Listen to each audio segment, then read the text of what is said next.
For the first night, one of the biggest aspects of nikah is to basically consummate the marriage, right? Because that's a desire that husband and wife have, and this is the halal way of fulfilling that. So some people may feel that there's an urgency to do this. However, it is not a sunnah necessarily that on the first night that this must take place. And that's why you have to be sensitive. Because it's possible that, these last few days or weeks have been very, very busy for the couple, right? Of course, once they are married, there's going to be a lot of enthusiasm, but a lot of the time people are tired or whatever the case is. So all we're saying is proceed carefully, relax, get to know one another. Especially if you've done it in a halal way, where you not basically had a taste of one another beforehand. Because unfortunately, there's a lot of cases where people get to know one another too much and they've been dating and they've done basically everything that what you're supposed to be looking forward to for your day of marriage. All that barakah is gone. So really, if it's a couple who've been trying to be righteous and so on, there's going to be an urgency, there's going to be a barakah and so on.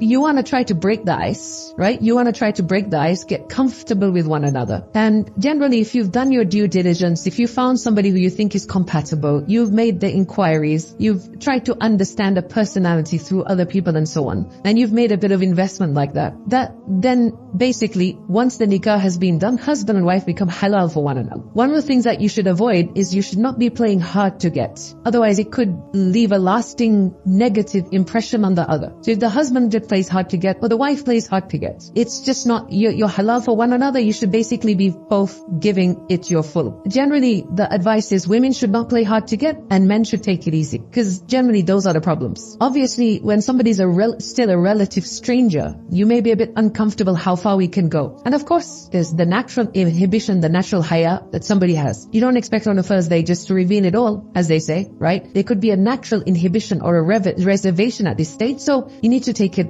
feeling insecure and so on. So start praising one another. Praise them. Make it easy for them. Make it comfortable for them. These are specific sunnah recommendations for this night. There's a hadith related by Imam Tabarani which says that the couple should offer 2 rakats of prayer together in congregation. So when you come together, whether you're going to a hotel room or your own apartment or your friend's apartment or whatever, however you want to do this the first night, you first get together, do wudu, and you pray salat. Number 2, then the husband is also advised to hold the wife's forelock, which is the hair at the front, and recite the following prayer.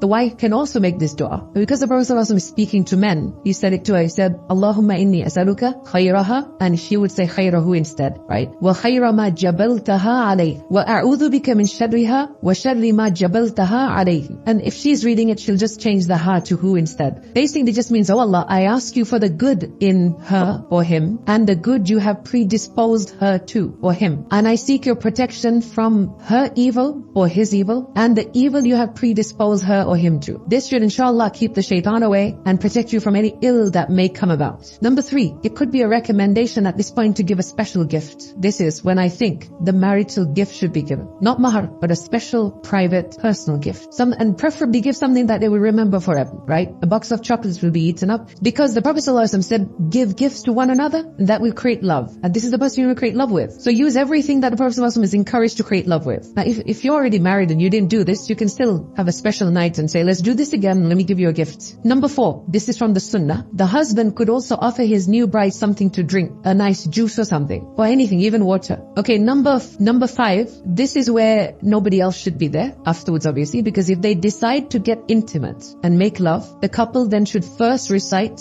the dua, special dua, which is Bismillah, Allahumma jannibna shaitan wa jannibi shaitana ma razaqtana. You should memorize this dua. It is very important, because remember, this is all about the big idea of marriage, which is to produce children and the next generation. And you want to make sure you do everything right to produce the best children. Shaitan is there to cause problems right from the beginning. So what this dua means is, in the name of Allah, oh Allah, distance us from the Satan, and distance Satan from what you have granted us. So we don't want our child to be affected by the shaitan as well. Now, another point to keep in mind here is that it's forbidden anytime, not just this night, anytime, to reveal the details of your sexual intimacy with your spouse to anybody. There's a weird custom among some people that they pressure a person getting married, like a woman or a man, to reveal the details of their first encounter, and they compare it with one another. Totally haram and wrong. This is a betrayal of your partner's trust. The Prophet ﷺ said in a hadith, Sahih Muslim, amongst the most evil people according to Allah on the Day of Judgment is a man who has sexual relations with his wife and she with him, then he spreads her secrets. Likewise, if a woman does the same for her husband. As a final advice, I just want to mention that do not play jokes on one another on the first night. You don't know the other person properly enough and it could go wrong.